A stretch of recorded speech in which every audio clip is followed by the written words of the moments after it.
ମାଉସୀ ତୁମ ନାଁଟା କ'ଣ? ଅଞ୍ଜନା ଅଞ୍ଜନା ପାତ୍ର। ପାତ୍ର।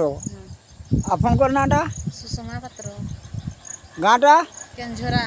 Post office? Patbil. Patbil. Block office? Karanjia. Karanjia. ଆଚ୍ଛା ତୁମର ଏଇ ପାଣି ଟାଙ୍କି ଯେଉଁ ହେଲା ଦିନଠୁ ପାଣି ପାଇନ? ନାଇଁ। ଆଜି କେତେ ବର୍ଷ ହେଇଗଲାନି? ହେଇଗଲାନି କେତେ ବର୍ଷ? ବହୁତ ବର୍ଷ ଆଉ। ବହୁତ ବର୍ଷ ବୋଲେ ଲୋକମାନେ କହୁଛନ୍ତି 3 ବର୍ଷ। 3 ବର୍ଷ ନାଇଁ, ବେଶୀ ହେବ। ବେଶୀ ହେବ। ତୁମେ ମାଉସୀ ମାନେ ଏଇଠି ପାଣି ପାଉନ, ପାଣି ଟାଙ୍କିକି ଆଣୁଛ କେଉଁଠୁ ପାଣି ଆଣୁଛ? ଛକରୁ ଆଣୁଛୁ, ସେଇ ମେନ୍ ରୋଡରୁ।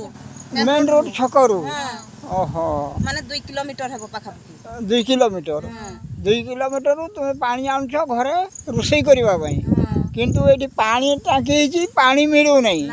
ହଉ ହଉ ହଉ, ଠିକ୍ ଅଛି, ତୁମେ ଏଇସବୁ ଦେଖିବ। ଯଦି ଆପଣ କରିଦେବେ ତ ଭଲ କଥା।